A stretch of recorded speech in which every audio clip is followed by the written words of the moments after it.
Nem tudo que se perde no meio do mato é bicho, viu? Às vezes é gente. E às vezes é coisa pior.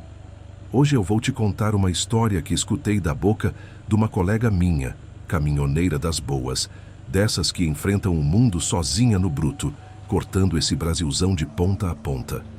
O nome dela é Marta, e essa história se passou num trecho esquecido de estrada lá pro lado do Mato Grosso, entre a Chapada dos Guimarães e umas comunidades pequenas onde o asfalto já se entrega pro barro. Marta tinha saído de Rondonópolis com destino à Alta Floresta, levando uma carga de peças mecânicas. Como queria aproveitar o frescor da madrugada e evitar o calorão do dia, ela saiu no comecinho da noite. O plano era simples: rodar até o sol nascer, parar numa cidadezinha e descansar um pouco antes de seguir viagem. Ela tinha tudo organizado: água gelada, lanche reforçado e o tanque meio cheio. Mas o trecho que ela ia pegar era daqueles onde o silêncio pesa no ouvido e a solidão parece que senta do teu lado no banco do passageiro. A primeira parte foi tranquila. Estrada asfaltada, caminhões indo e vindo, faróis piscando de longe. Mas quanto mais ela avançava, mais o movimento sumia. Depois de umas 2 horas, não tinha mais viva alma naquela estrada.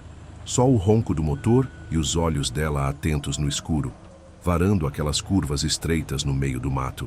Foi quando ela percebeu que o combustível estava indo embora mais rápido do que o normal. Ela ainda tinha chão pela frente e não queria correr o risco de ficar parada naquele fim de mundo. Decidiu parar no próximo posto que aparecesse, mesmo que fosse daqueles antigos, que parece ter saído de um filme de terror. E não deu outra. Depois de mais uns 20 minutos de viagem, ela avistou a placa torta iluminada por uma luz amarela fraca. Posto do Zeca, combustível e água. A estrutura era humilde. 4 bombas velhas, sem loja de conveniência, sem viva alma por perto. Mas Marta, já acostumada com o trecho, nem se assustou. Parou o caminhão na bomba mais próxima, desceu e começou a abastecer. A bomba era lenta, daquelas que parece que estão sugando combustível com conta-gotas. Enquanto esperava, encostada na porta do caminhão, ela ficou observando o entorno. Mato alto dos 2 lados, nenhuma casa por perto, e o céu começando a fechar com umas nuvens pesadas. Foi aí que ela viu o tal carro. Vinha lá de longe devagar demais para aquele trecho. Uns 30 por hora, talvez menos. Passou direto pelo posto, mas logo mais à frente, freou e deu um retorno daqueles perigosos, coisa de quem está perdido ou coisa pior. Voltou devagar e parou na bomba atrás da dela. Marta ficou em alerta, mas tentou manter a calma. Pensou: deve ser alguém precisando abastecer também, normal. Mas o estranho é que o motorista não saiu do carro de imediato. Ficou ali, parado. Silêncio total. Depois de mais de 1 minuto, a porta do carro abriu. Saiu um homem alto, camisa xadrez cinza e calça jeans escura. Ele não foi direto para a bomba, não. Ficou ali, parado, olhando para Marta com um olhar que gelou a espinha. Ela tentou manter a compostura. Deu um sorriso educado, acenou com a cabeça e voltou os olhos para o visor da bomba, fingindo que não ligava. Mas sentia o peso daquele olhar. Era como se ele enxergasse mais do que devia. Finalmente, depois de uns segundos eternos, ele pegou a mangueira e começou a abastecer também. Isso acalmou Marta um pouco. Assim que o tanque dela completou, ela tirou a mangueira, fechou a tampa, entrou no caminhão e ligou o motor. Mas antes de arrancar, deu uma última olhada pelo retrovisor só para garantir que estava tudo certo. E foi aí que tudo desandou. O homem tinha sumido. O carro dele estava lá, com a mangueira ainda conectada, mas ele não estava mais em lugar nenhum. Marta olhou para os lados, para trás, até para cima. Nada. O posto estava deserto como sempre, mas alguma coisa dentro dela gritou que algo estava errado. E quando ela virou o rosto para frente, só por instinto, ela viu. No banco de trás do caminhão, estava ele, sentado, olhando direto para ela com um olhar frio, sem piscar. Marta congelou por um segundo sem saber o que fazer. O homem ali no banco de trás parecia feito de sombra, com os olhos duros fixos nela. Como se já estivesse sentado ali há horas, como se aquele lugar fosse dele desde sempre. O coração dela bateu tão forte que parecia que ia rasgar o peito. Num impulso, ela empurrou a porta do caminhão com tudo e pulou para fora, tropeçando no chão de cascalho molhado, quase torcendo o tornozelo na pressa de se afastar. Foi só depois de alguns passos correndo em direção ao mato que ela percebeu o detalhe. Não tinha puxado o freio de mão. O caminhão começou a deslizar de ré, devagarzinho, como se fosse possuído por algum espírito preguiçoso. A mangueira de combustível do outro carro ainda balançava ao vento, e a cabine do bruto parecia vazia outra vez. Mas Marta sabia. Ela tinha visto com os próprios olhos. Aquele homem, ou seja lá o que fosse, tinha entrado sem abrir porta, sem barulho. Simplesmente apareceu. Escondida atrás de um emaranhado de arbustos e árvores retorcidas, ela tentava entender como aquilo era possível. Como alguém podia entrar num caminhão trancado? Como podia desaparecer tão rápido? E o pior, onde ele estava agora? O mato fazia um silêncio assustador, só interrompido pelo barulho da chuva fina que começava a cair sobre a lataria dos veículos. Marta olhava fixamente para o caminhão, esperando algum movimento, algum sinal de vida. Mas tudo continuava parado, até que o motor do carro do estranho ligou. Aquele barulho seco e direto fez o coração dela parar por um segundo. Os faróis permaneceram apagados, os vidros escuros como breu. Ela não conseguia ver se havia alguém ao volante, e isso só aumentava o medo. O carro ficou ali com o motor ligado por longos minutos. O som do motor ecoava no posto vazio como se estivesse zombando do silêncio anterior. Até que, de repente, o veículo começou a se afastar lentamente, dando marcha a ré como se tivesse terminado o que veio fazer ali. E mesmo com o susto, Marta teve certeza. Aquele carro só podia estar sendo dirigido por algo, ou alguém, que não era deste mundo. Quando o som do motor finalmente se perdeu na distância, Marta sentiu as pernas fraquejarem. Queria correr, fugir, sumir dali. Mas seu telefone tinha ficado dentro do caminhão. Com a chuva engrossando e o desespero misturado com a adrenalina, ela respirou fundo e decidiu que precisava pegar o aparelho e cair fora dali o quanto antes. Voltando devagar, olhando para tudo com a mão tremendo, ela abriu a porta do caminhão. O banco de trás parecia vazio de novo, nada do homem. Mas algumas coisas estavam diferentes. Os documentos estavam mexidos, o lanche aberto e algumas peças jogadas pelo chão. O celular dela estava caído perto do banco do passageiro. Ela o pegou com as mãos trêmulas e viu que estava bloqueado. Mas ainda dava para usar a tela de emergência. Ligou para a polícia com a voz embargada, tentando explicar onde estava, mas tudo o que conseguiu dizer foi o nome do posto e que precisava de ajuda. Desligou e, mesmo com o medo, pensou 2 vezes antes de sair dirigindo. O homem podia ter ido para a estrada, podia estar esperando mais à frente. Por isso decidiu voltar pelo mesmo caminho, para o último posto onde tinha parado. Um lugar onde lembrava de ter gente, luz e segurança. A viagem de volta foi feita num silêncio tenso, cada curva parecendo esconder uma emboscada. Mas ela chegou ao posto anterior, onde havia uma pequena loja de conveniência e até um motel anexo. Alugou um quarto com as mãos ainda tremendo, trancou a porta, encostou uma cadeira nela e ligou novamente para a polícia. Contou tudo com mais calma. Explicou sobre o homem, sobre o que viu no banco de trás e como ele desapareceu. O atendente tentou manter a calma do outro lado da linha, mas Marta sabia que quem não vê com os próprios olhos dificilmente acredita.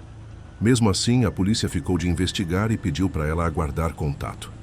Naquela noite, ela não dormiu. Ficou sentada na beira da cama com os olhos fixos na porta, segurando o celular como se fosse uma arma. Cada barulho no corredor do motel fazia o coração dela disparar. Sentia que aquele homem ou aquilo ainda estava por perto, rondando, esperando uma brecha. No dia seguinte, ao amanhecer, Marta decidiu que não podia parar a viagem. Ainda estava longe do destino e não podia se dar ao luxo de ficar ali parada esperando por respostas que talvez nunca viessem. Mesmo abalada, tomou um banho rápido, tomou um café e voltou para a estrada. Mas a estrada, companheiro, a estrada já não era mais a mesma. Agora cada curva, cada farol alto vindo no sentido contrário, cada caminhão parado no acostamento, parecia esconder aquele olhar que ela viu naquela noite. E mesmo chegando ao destino sem mais intercorrências, ela nunca mais conseguiu dirigir no escuro sem sentir que alguém podia aparecer ali no banco de trás do nada, como um pesadelo acordado. Marta continuou a viagem como quem carrega um peso invisível nos ombros. Estava tudo quieto no bruto, mas dentro dela era só tumulto. Cada quilômetro rodado era uma luta contra a própria mente. Os faróis cortando o escuro, o barulho do motor, o limpador de para-brisa marcando o ritmo, tudo aquilo virou parte de um pesadelo acordado. Ela tentou seguir como se nada tivesse acontecido. Mas não tem como ignorar quando o medo entra na boleia. Depois daquela noite no posto, ela começou a ver coisas. Reflexos estranhos no retrovisor, vultos do lado de fora do caminhão enquanto dirigia, só que toda vez que parava para verificar, nada. Era como se aquilo estivesse brincando com ela. O problema é que o medo, quando gruda na gente, não larga fácil. E a estrada, tão conhecida, passou a parecer um labirinto.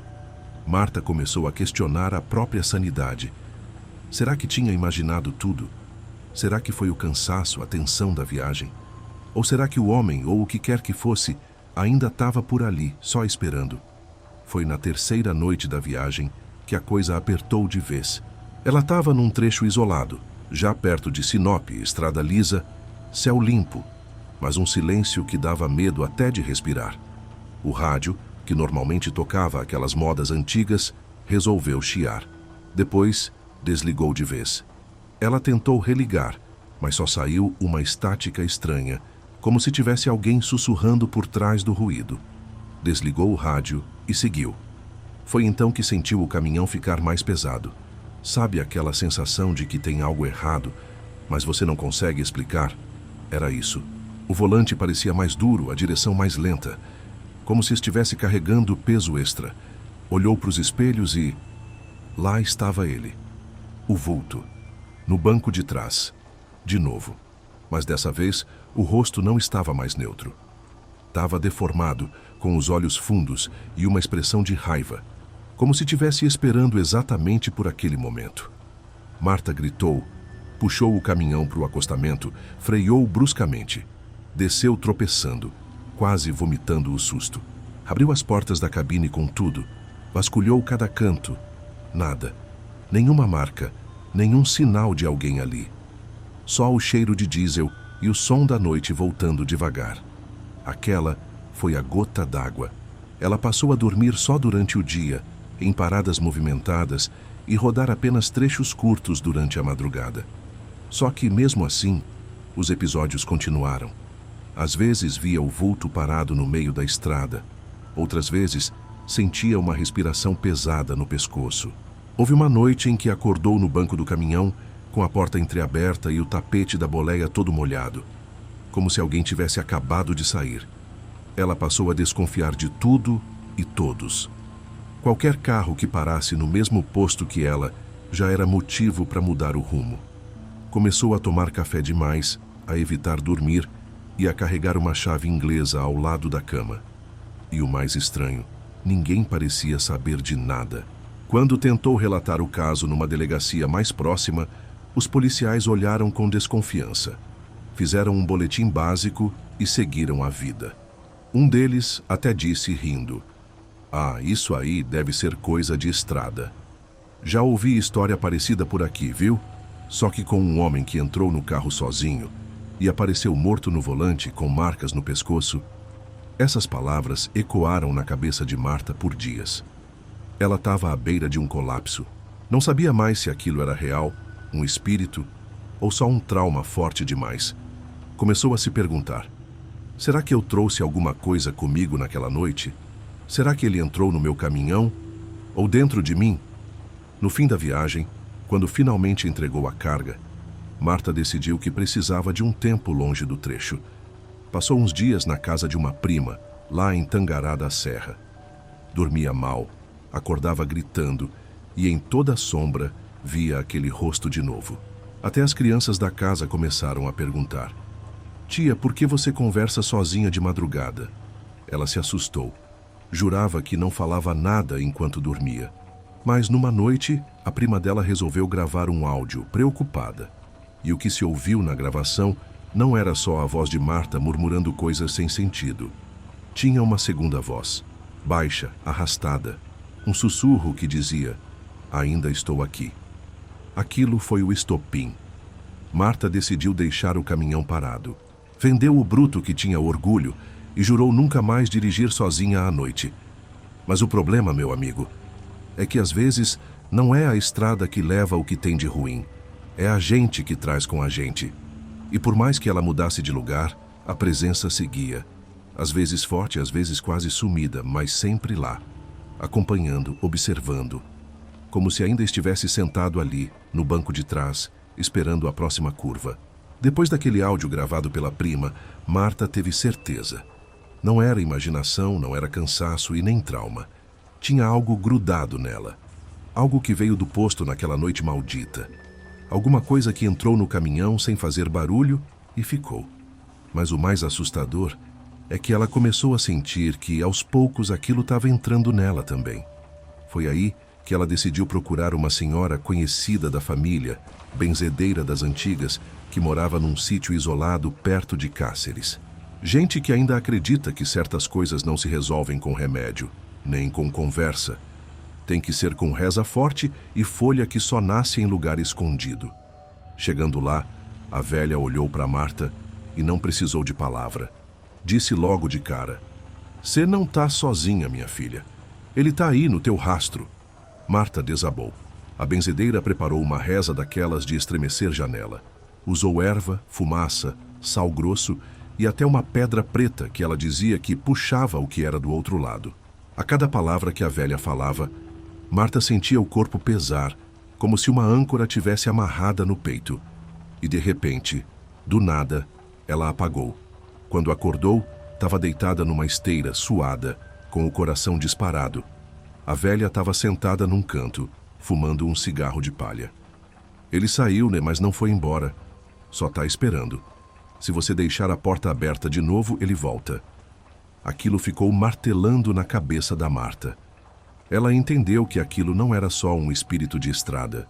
Era como um parasita da solidão. Entrava na vida de quem estava vulnerável, isolado, cansado e se alimentava disso. Depois da limpeza, Marta voltou para a cidade, tentou refazer a vida fora das estradas. Arrumou um emprego como conferente num centro de distribuição e passou a andar de ônibus, evitar viagens longas, principalmente à noite. Durante meses, as coisas pareciam tranquilas. Ela dormia melhor, se sentia mais leve. Mas sempre que via um caminhão parecido com o dela, sentia o estômago embrulhar. Às vezes acordava no meio da noite, achando que tinha alguém parado no canto do quarto. Mas ao acender a luz, não via nada. Até que um dia, voltando do trabalho, já de noite, o ônibus quebrou numa estrada deserta entre bairros afastados. O motorista pediu paciência, disse que ia demorar um pouco. Marta desceu para tomar um ar e, quando olhou para trás, viu um carro preto, parado na sombra, com os vidros fechados. Igualzinho ao daquela noite. O coração disparou, as pernas tremeram. Ela fechou os olhos por alguns segundos, tentando se convencer que era só coincidência. Mas quando abriu de novo, o carro tinha desaparecido. Ela não contou para ninguém, mas decidiu que precisava fazer alguma coisa. Começou a pesquisar histórias parecidas, relatos de caminhoneiros, viajantes, mochileiros. Descobriu que aquele trecho onde tudo aconteceu tinha fama de mal-assombrado há anos. Relatos de pessoas desaparecidas, de vultos que apareciam no banco de trás, de carros que ligavam sozinhos. Um caso antigo dizia até que o posto onde ela parou tinha sido cenário de um crime brutal nos anos 80, onde um homem matou uma família inteira e depois sumiu sem deixar rastro. Alguns diziam que o posto nem funcionava mais, que era só uma carcaça abandonada. Outros garantiam que ele aparecia só para quem estava vulnerável, para quem carregava algum tipo de vazio dentro de si. Foi quando Marta entendeu de vez. Não foi azar. Foi escolha. Ele escolheu ela. E o que mais doía era saber que outras pessoas poderiam cair na mesma armadilha. Hoje em dia, Marta dá palestras em centros de apoio a caminhoneiras, contando sua história. Mas ela nunca fala do jeito que te contei aqui. Fala com cuidado, usa metáforas, tenta alertar sem assustar demais. Mas quem já passou por coisa parecida, entende no olhar. O caminhão dela nunca mais foi visto. Dizem que foi vendido para um rapaz de Goiás, mas o documento nunca foi transferido. O novo dono, segundo um boato, desapareceu numa estrada de terra perto de Campo Verde. E sabe o que encontraram dentro da boleia? Nada. Absolutamente nada. Nem celular, nem bagagem, nem marca de luta. Mas o mais estranho foi o banco de trás. Ele estava afundado, como se alguém ainda estivesse sentado ali. Rapaz, estrada é lugar de história, de beleza, de liberdade. Mas também é lugar de coisa que a gente não entende. Nem tudo que aparece pelo retrovisor é reflexo. Às vezes, é aviso. Então, da próxima vez que se parar num posto vazio, dá uma boa olhada antes de ligar o motor e confere o banco de trás, sempre. Porque tem coisa que não precisa abrir a porta para entrar. Gostou da história, parceiro? Então já se inscreve aqui no canal do Zeca Estrada. Deixa teu comentário contando se já passou por algo esquisito na estrada e compartilha com os amigos que rodam por aí. E se você curte uma boa história de terror no trecho, não perde o último vídeo que eu postei aqui no canal. A Sombra da Estrada de Uruaçu. É de arrepiar até o escapamento do caminhão. Vai lá assistir e depois me conta. Você teria coragem de seguir viagem depois daquilo? Até a próxima e cuidado com o banco de trás. Sempre.